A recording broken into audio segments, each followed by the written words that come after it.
नमस्कार दोस्तों, आप सभी का स्वागत है मेरे यूट्यूब चैनल पर। आज हम इस वीडियो में DTPLSB के एग्ज़ाम में पूछे गए प्रीवियस ईयर क्वेश्चन पेपर को देखेंगे, जो कि असिस्टेंट टीचर प्राइमरी का है, जिसका एग्ज़ाम 23/3/2022 को हुआ था। थर्ड शिफ्ट का पेपर है और इसमें पूछे गए जनरल हिंदी के क्वेश्चन को हम देखेंगे। तो चलिए स्टार्ट करते हैं। पहला क्वेश्चन आपका मुहावरा से पूछा गया है। मुहावरे का अर्थ बताना है। ईंट तक बिकवा देना। मुहावरे का क्या अर्थ है? सर्वस्व नष्ट कर देना।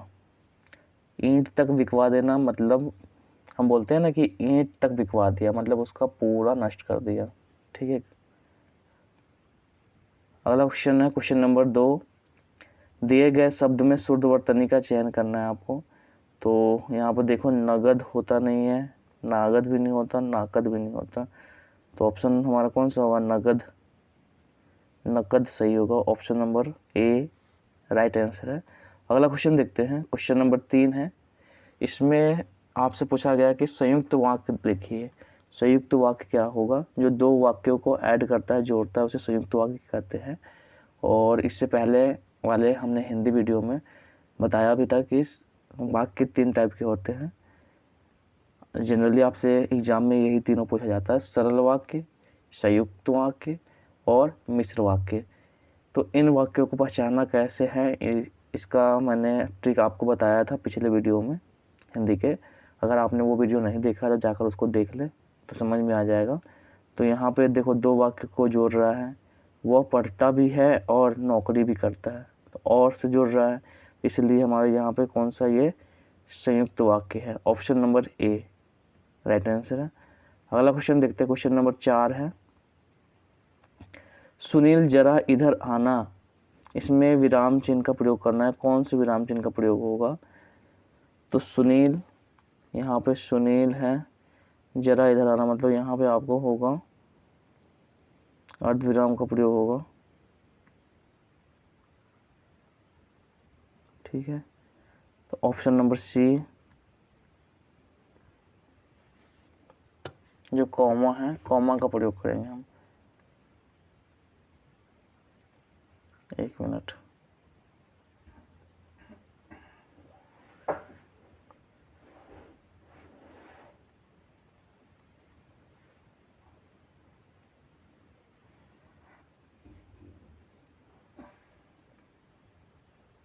ये हमारा अल्प विराम है, सॉरी।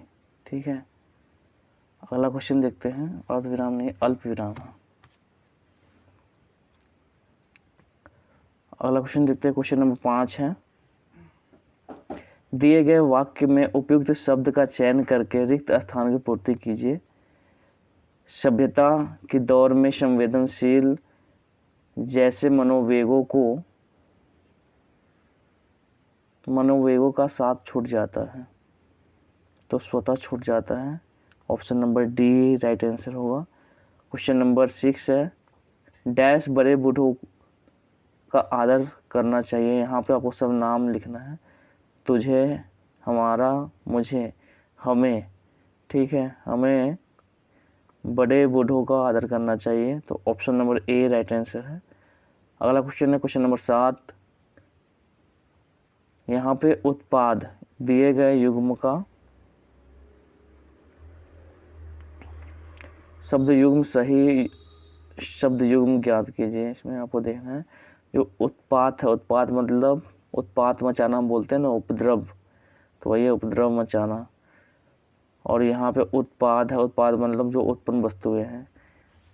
अगला क्वेश्चन देखते हैं। क्वेश्चन नंबर 8 है। दिए गए शब्दों को सही तत्सम तद्भव ज्ञात कीजिए। दिए गए शब्दों का सही तत्सम तद्भव ज्ञात कीजिए। तो यहाँ पे तत्सम, आपको पता है तत्सम क्या होता है। तत्सम की हम जब बात करते हैं तो तत्सम संस्कृत के मूल शब्द को तत्सम कहते हैं, और तद्भव किसे कहते हैं? तत्सम के विक्रिय रूप को तद्भव कहते हैं। तो तत्सम यहाँ पे क्या है? ईयत है, और ईयत का तद्भव क्या है? इतना। Option number D right answer है। अगला क्वेश्चन देखते हैं। क्वेश्चन नंबर 9 है। दिए गए शब्द युग्म का सही शब्द युग्म ज्ञात कीजिए। तो लक्ष्य और लक्ष्य, लक्ष्य मतलब क्या होता है? उद्देश्य। ठीक है। जो आपका क्या होता है? गोल होता है। तो ऑप्शन नंबर ए, और इस लक्ष्य मतलब होता है lakh. Option number A right answer है। अगला क्वेश्चन है, क्वेश्चन नंबर 10 है। ये मुहावरा है, मुहावरे का अर्थ बताना है आपको। 99 के फेर में पड़ना, 99 के फेर में पड़ना मतलब धन कमाने में लगा रहना, उसी को बोलते हैं 99 के फेर में पड़ना। Option number A right answer है। अगला क्वेश्चन देखते हैं, क्वेश्चन नंबर 11 है। यहाँ पे स्त्रीलिंग बताना है। लाला, लाला का स्त्रीलिंग क्या होगा? ललाइन। ऑप्शन नंबर सी लाली तो होगा नहीं, लल्ली भी नहीं होगा, लालाइन, इन दोनों में कंफ्यूजन हो सकता है, तो आप यहाँ पर ये याद रखना ललाइन होता है, ललाइन नहीं। ठीक है, अगला क्वेश्चन देखते हैं। यहाँ पे क्वेश्चन नंबर 12 है। मधु इंजीनियर है, इसमें नित्य पक्ष, इसमें पक्ष ज्ञात करना है। तो इसमें कौन सा पक्ष है? नित्य पक्ष है। हालांकि नित्य पक्ष वो होता है जैसे सूर्य उदय होता है, मतलब जो क्रिया रोज हो रही है उसे हम नित्य पक्ष बोलेंगे। तो यहाँ पे हम मधु इंजीनियर है तो इसको भी नित्य पक्ष में ही माना गया। तो चलो इसको देख लेते हैं। Option number A right answer है। आप इसको कमेंट बताएंगे कि ये कौन सा पक्ष है। हालांकि डीएसएच में तो नित्य पक्ष माना है इसे। अगला क्वेश्चन देखते हैं, क्वेश्चन नंबर 13 है। निम्नलिखित वाक्यों में से मिश्र वाक्य ज्ञात कीजिए। मिश्र वाक्य क्या है? तो मिश्र वाक्य जब हम बात करते हैं तो मिश्र वाक्य जो झूठे व्यक्ति होते हैं उनका कोई भय सम्मान नहीं करता है।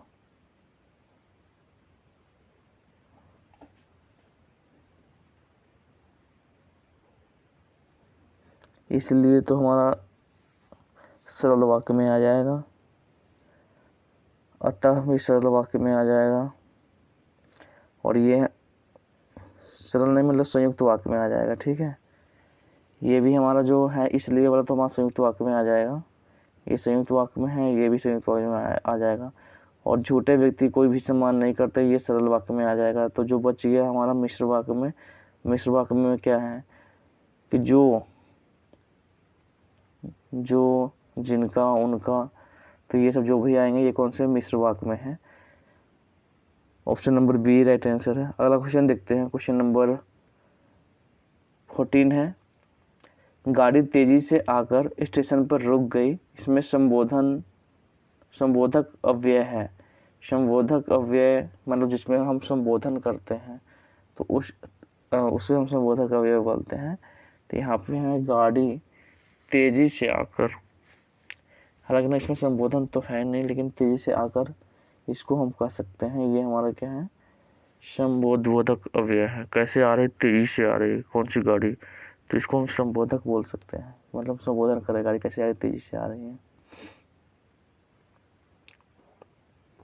हालांकि ये विशेषता ही बता रही है। ठीक है,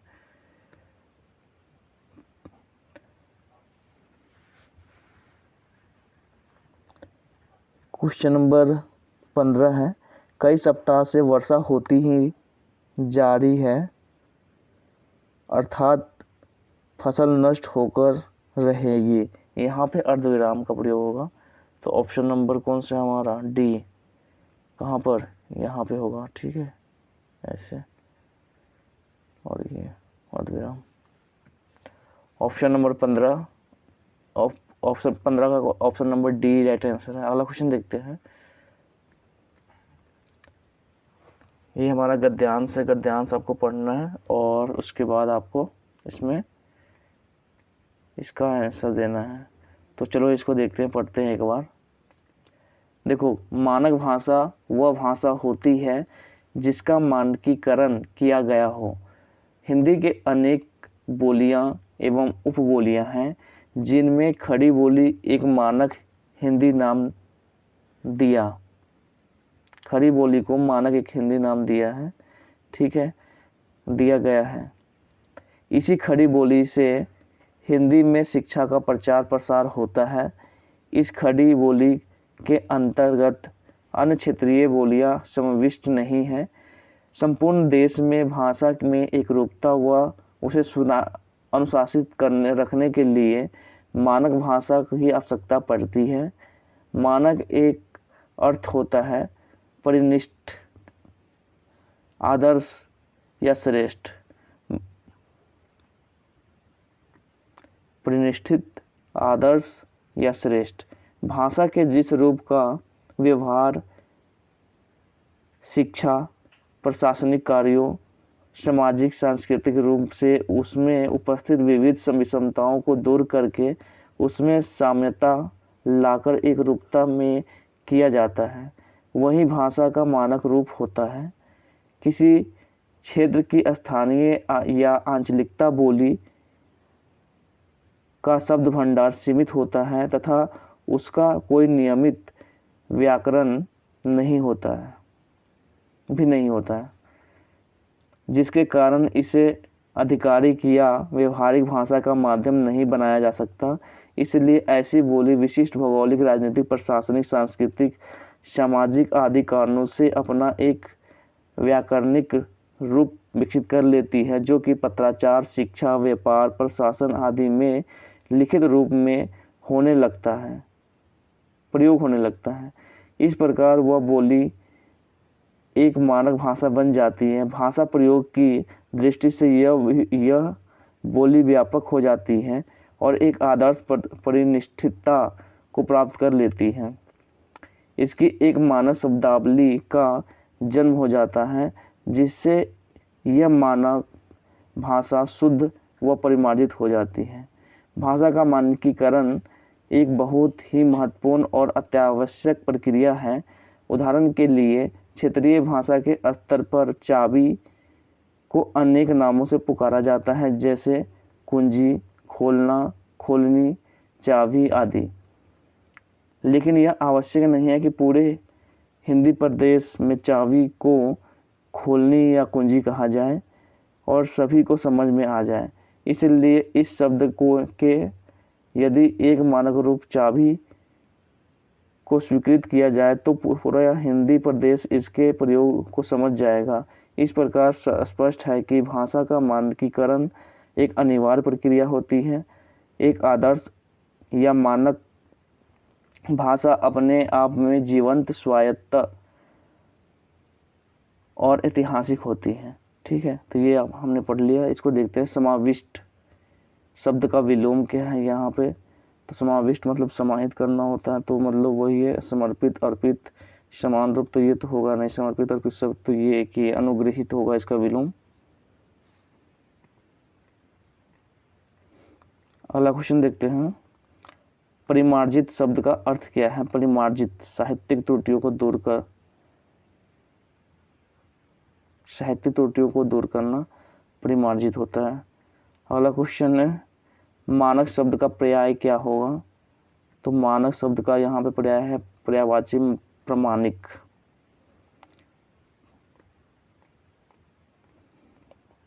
उपयुक्त गद्यांश का शीर्षक पूछा गया आपसे क्या है।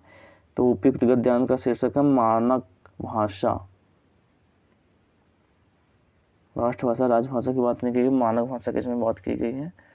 तो ये क्वेश्चन नंबर 19 हो गया। 20वां क्वेश्चन देखते हैं, बोली मानक भाषा कब बन जाती है। लिखित रूप में प्रयोग होने लगे, व्यवहारिक रूप में प्रयोग होने लगे, सांकेतिक रूप में प्रयोग होने लगे।